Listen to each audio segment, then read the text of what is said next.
Përshëndetje gjithëve. Sot të gjithë kanë harruar vrasjen tragjike të një nxënësi të shkollës Fanoli, e cila tronditi mbar vendin dhe krijoi një situatë konvulsive psikologjike me versionet e ndryshme të ngjarjes, me politizimin ekstrem të vdekjes dhe me gazetarinë e gjakut. Në ndërkohë që policia e shtetit dhe natyrisht përmes policisë së shtetit, Ministria e Arsimit, qeveria u vun në shënjestër të gjithë farlloj spekulimesh, akuzash, sajesash dhe fabrikimesh, të cilat zgjatën jo pak dhe torturuan jo pak familjarët, por edhe të gjithë opinionin publik. Unë nuk e kam harruar, siç e kanë harruar të gjithë ata që e përdorën, keq përdorën, abuzuan deri në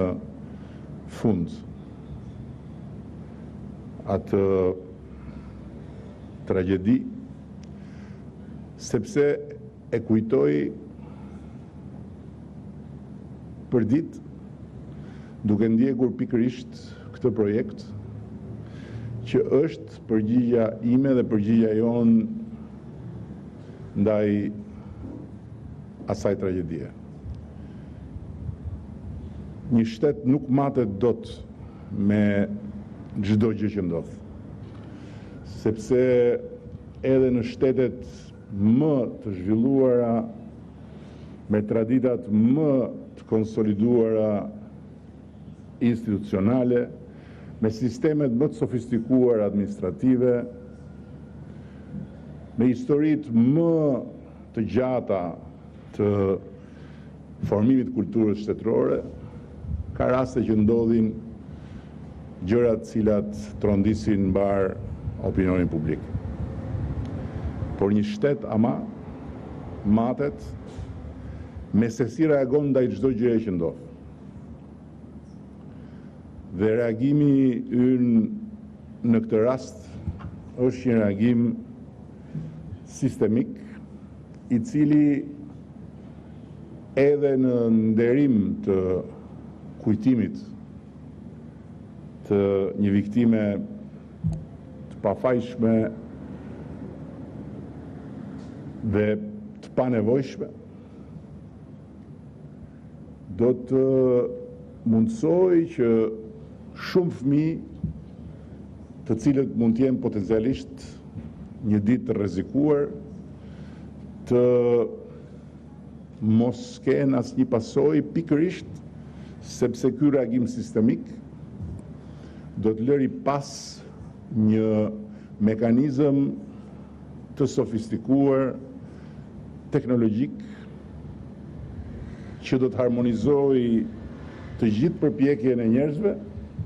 të institucioneve, me aftësitë e pakonkurrueshme të inteligjencës artificiale, dhe kësaj do të mundsojë që parandalimi të ngrihet në një nivel tjetër. Sot ne kemi nisur pikërisht me zemrën e projektit, që është siguria në shkolla. Me 20 shkolla të parat, që janë përzgjedhur për nga dënësia e numrit të nxënësve, për nga dënësia e popullsisë përreth, për nga intensiteti I vëmëtarive rreth e rrotull dhe patjetër edhe për nga domosdoshmëria që duke testuar modelin pikërisht në këto 20 shkolla, ne të nxjerrim të gjitha konkluzionet e nevojshme për të vazhduar me fazat e tjera. Besoj që sot të gjithë prindrit që kanë fëmijët në shkolla duhet të ndjehen mirë, duhet të ndjehen të lehtësuar për faktin që qeveria, ndryshe nga si përshkruhet në të përditshmen e jetës kanaleve sociale dhe në të përditshmen e jetës pa 1 minutë gjumë të algoritmit, është një trup e cila thot atë që bën dhe bën atë që thot. Natyrisht, çdo gjë kërkon kohën e vet. Ministri foli edhe për pengesat që ka pasur projekti. Nuk ka projekt që të mos ndesh pengesa, qoftë parashikueshme, qoftë pa parashikueshme. Por sot jemi në një moment kur projekti merr jetë dhe tani nuk ndalet më me shtrirjen e tij në të gjithë territorin. Duke shënuar një fazë të re historike të përpjekjes shtetit për të ngritur në një nivel tjetër menaxhimin e sigurisë publike dhe duke garantuar kështu që shumë çka që ne e kemi deri më sot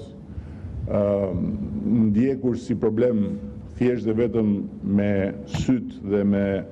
forcat njerëzore, të ndiqet edhe me mbështetjen e inteligjencës artificiale, jo vetëm në shkolla, po në të gjitha rrugët e vendit, jo vetëm në të gjitha rrugët e vendit, po dhe në komunitete. I gjithë projekti është i ndërtuar në mënyrë që sistemi të informojë në kohë reale për rrezikun. Jo, siç e tha ministrja, thjesht të ruaj një informacion që pastaj duhet marrë duke hapur sistemin e duke nxjerr informacionin kur fakti ka ndodhur. Për të thënë një nga detajet, nëse një fik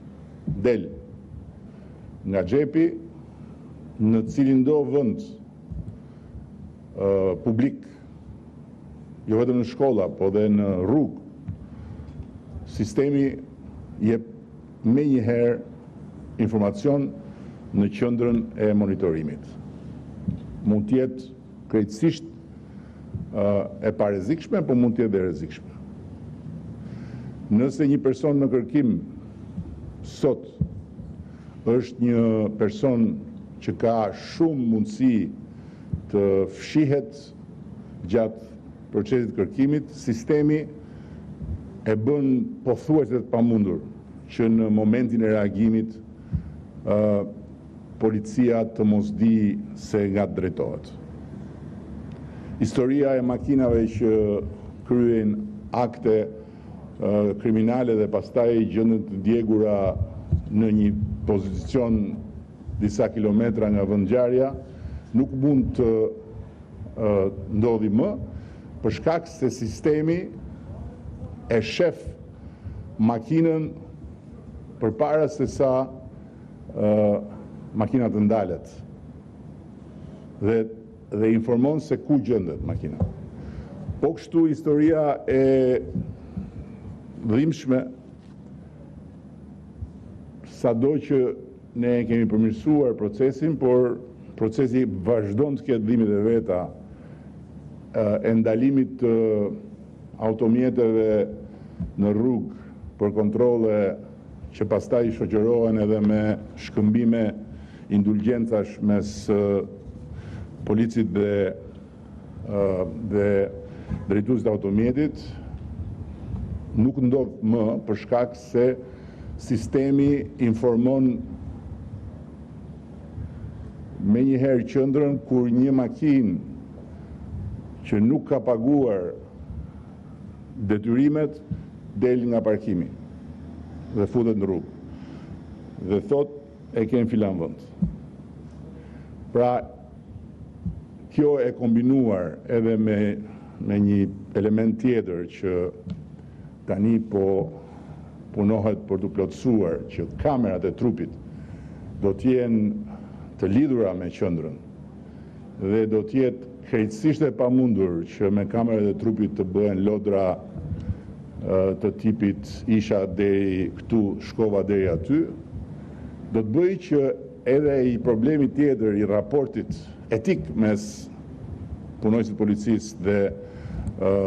një qytetari në automjet apo në rrugë të adresohet në mënyrë sistemike. Jo se nuk do të ndodhi më asgjë, se kjo gjë nuk është realizuar askund që të mos ndodhi më asgjë, por niveli i parandalimit do të rritet në mënyrë eksponenciale, niveli i rreziqeve do të ulet në mënyrë eksponenciale dhe zbulueshmëria e shkeljeve do të rritet po ashtu në mënyrë eksponenciale. Në mbyllje dua ta rimar aty ku e nisa. Kemi pasur një vëmendje të shtuar edhe fal angazhimit të punojësve të sigurisë në shkolla, edhe fal angazhimit të policisë shtetit, edhe fal angazhimit të drejtuesve të shkollave, edhe fal angazhimit të këshillave të prindërve që për hir të vërtetës nga trupa amorfe dikur janë bërë gjithmonë më të rëndësishme, sepse vëmendja e prindërve është gjithmonë më e shtuar, por ka qenë një punë e stërmundimshme për të mos lejuar, për të parandaluar, për të pamundsuar ngjarje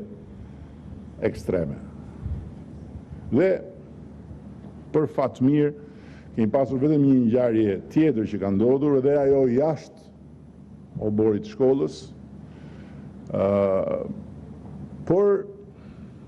stërmundimi është i atill që rezultatin sidoqoftë nuk e bën plotësisht të kënaqshëm, sado stërmundohesh. Kështu që për më tepër sot, kur jemi në kohën e armikut të fëmijëve, e rrugacit më të rrezikshëm të lagjes, që është algoritmi në xhepat apo në çantat e adoleshentëve apo dhe të fëmijëve, ky sistem do të na japi krah dhe ky sistem do të jetë i fokusuar shumë edhe tek ndërveprimi me prindrit. Ministria e Arsimit do të ndërtojë një protokoll të posaçëm për të informuar prindrit përmes sistemit të tyre të këshillave, ka dhe një këshill të përgjithshëm, shoh këtu dhe një nga qytetarët më të angazhuar që unë kam njohur në detyrë dhe që drejton këshillin e prindërve, për t'i mbajtur prindrit të informuar jo në mënyrë specifike për fëmijën e tyre, por për mënyrën se si sistemi po ecën. Dhe për të marrë prej prindërve reagime, apo këshilla, apo kërkesa, për ta përmirësuar, apo për ta rritur edhe më shumë vigjilencën e sistemit. Kjo është shumë e rëndësishme për gjithë, prindrit duhet ndjehen shumë të qetë dhe për këtë duhet të jenë vazhdimisht të informuar. Dua të falenderoj edhe unë të gjithë ata që e mundësuan ardhjen deri këtu të këtij procesi dhe me ndihmën e Zotit dhe fal punës palodhur të atyre që po e bëjmë këtë projekt realitet, shpresojmë që në 12 muajt e ardhshme e gjithë Shqipëria të jetë live në sensin e monitorimit të teritorit në funksion të një menaxhimi super inteligent të sigurisë publike, të rendit dhe të qetësisë publike dhe për t'i dhënë qytetarëve një armë të jashtëzakonshme që deri sot nuk e kanë pasur, pasi do të punojmë edhe për të ndërthurur ato që dikur ishte komisariati digital me sistemin. Pra, do punojmë që qytetarët të kenë një inbox të tyre në sistem dhe sistemi të bëj verifikimin në kohë reale të shqetësimeve të tyre për një parkim të palishëm, për një ndërhyrje të palishme e të tjerë, sigurisht në akset kryesore, në zona strategjike komunitare dhe kudo ku interesi publik do të jetë aq i lartë sa ne të vendosim sistemin në shërbim të tij. Shumë faleminderit gjithëve.